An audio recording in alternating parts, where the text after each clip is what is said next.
speaker, Dan Crowe.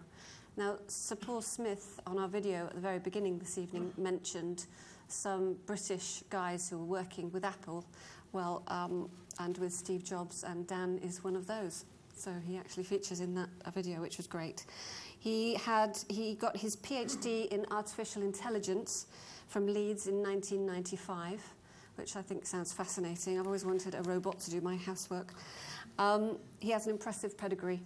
We've heard about Steve Jobs and Apple. He's been at Google. He writes for The Guardian. He was part of the team that co-conceived Silicon Milk Roundabout, which I'm sure you're all familiar with. And in 2012, he achieved a $10 million investment in his current company, Songkick. That's something we all want to know how to do. So please welcome Dan Crowe. Well, hi. It's great to be here. Welcome. I thought I would just give you some of my kind of vague and rather disorganized thoughts on what it is to be an entrepreneur. I class myself as sort of an accidental entrepreneur. I never intended to become an entrepreneur, but I'm now on my 6th startup, so I guess I probably count by now. I just want to talk a little bit about what it's like to start a company and why I think this is an amazing thing. First of all, I will say it is very hard. It is one of the hardest things you will ever do. I would rate it as probably the second best thing that you will ever do. If you want to know what the first best thing is, I have 3-year-old twin daughters, and let me tell you, that's even better than starting a company. Your job as somebody starting a company is to discover what it is that your users want. A lot of people go into starting a company thinking, my job is to have a vision, to be the person who kind of sets out this grand scheme and everyone will come flooding to it. That's not what it's about at all. Your job is to assemble a team of smart people, solve some hard problems, and get yourself into the position where your users will tell you what it is that is successful. I can guarantee you, when you start out, you have no idea of the thing that will be successful. So the faster that you can get product in front of users, you can get feedback from your users, the more quickly you will be able to adjust and find the thing that works. Failure, I think, is incredibly important. This notion of success is a series of failures, which hopefully eventually you learn from and eventually you will find the thing that is successful, is at the heart of all great entrepreneurial people. You have to be prepared to fail. You have to be able to pick yourself up when you do fail and start again and keep going. Innovation is all about assembling a team of smart people. The smartest thing that you can do as an entrepreneur is hire people who are better than you at what they do and listen to them and guide them and build a great product. And really what you're doing as an entrepreneur is you are imagining what the future is like and then creating it. So have that. It's interesting. There's this aspect of both. You need to discover what your users want, and there's also an aspect of you're creating the future. You need to find the balance between those two propositions, and they seem contradictory, and they are. But you need to find your way through that. This is a picture, by the way, of a gentleman jumping out of an aeroplane without a parachute. Being an entrepreneur is a bit like that. You have to be prepared to leap out of the aircraft even though you don't have a parachute. What you don't see in this picture is that he's actually surrounded by people who do have parachutes, who in about 25 seconds' time, I've actually seen this video, will converge on him, grab hold of him, and guide him safely to the ground. So entrepreneurship is about risk. You need to be able to take risks, but you need to be able to take mitigated risks. You need to be in an environment where if you fail, there are people around you who will help you pick yourself up and move on to the next great thing. Find that environment. Find somewhere like Silicon Valley, like New York, like London, where there are the support services and the people around you who will help you find your way through to what you want to create. Build the company that you want to work at. So this is your great opportunity to build an organization that will last and that will be something that you can be proud of. Build the place that you would like to work at.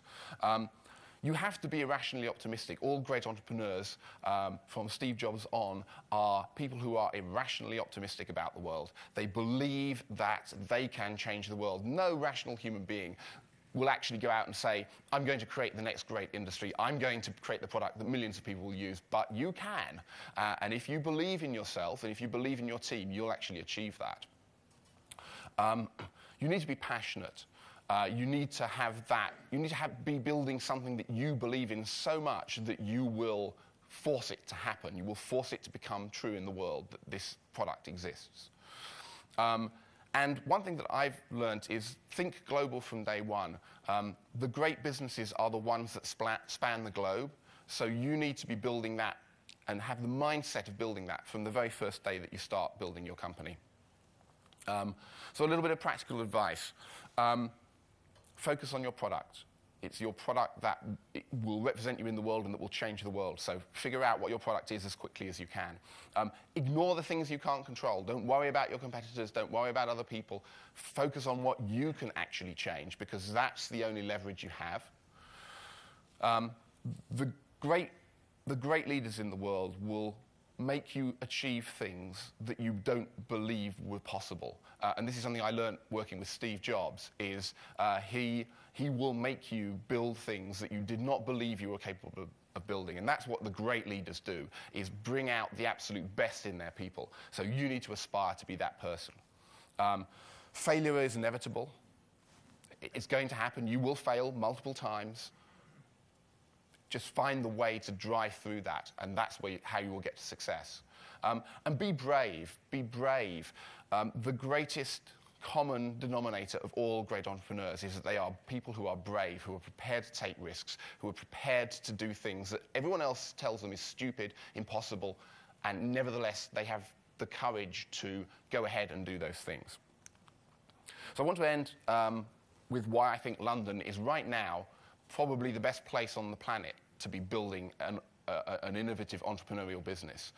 There's this huge sense of entrepreneurship, and Gerald mentioned this, that's happening right here in London right now. The Silicon Roundabout is a great place to be building a high-tech company. London is a global capital. We have a tremendously diverse workforce, and that's a huge benefit. You get people from all around the world with truly global and international perspectives, and having those people in your workforce gives you a huge advantage. One of the disadvantages of Silicon Valley is that it's a real monoculture.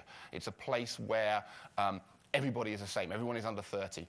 Everyone has the same perspective. They're all entrepreneurs, and in some ways that's good, but in some ways it's also, your customers are not like that. Your customers are the people you meet out on the streets of London every day, and being close to your customers gives you a much better chance of building something that they will want and love.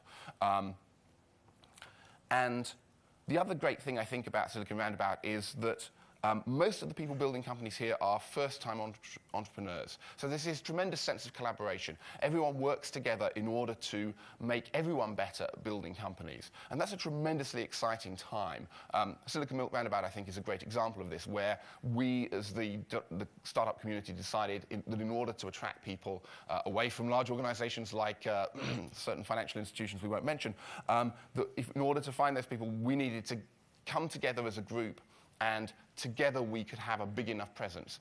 And now Silicon Roundabout happens every 6 months. We have hundreds of startups and thousands of people at every event coming, finding jobs in startups in the UK.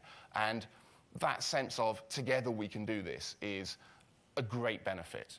So let me leave you with this thought. Be brave, be prepared to take risks, be prepared to fail, and do it here in London. Thank you.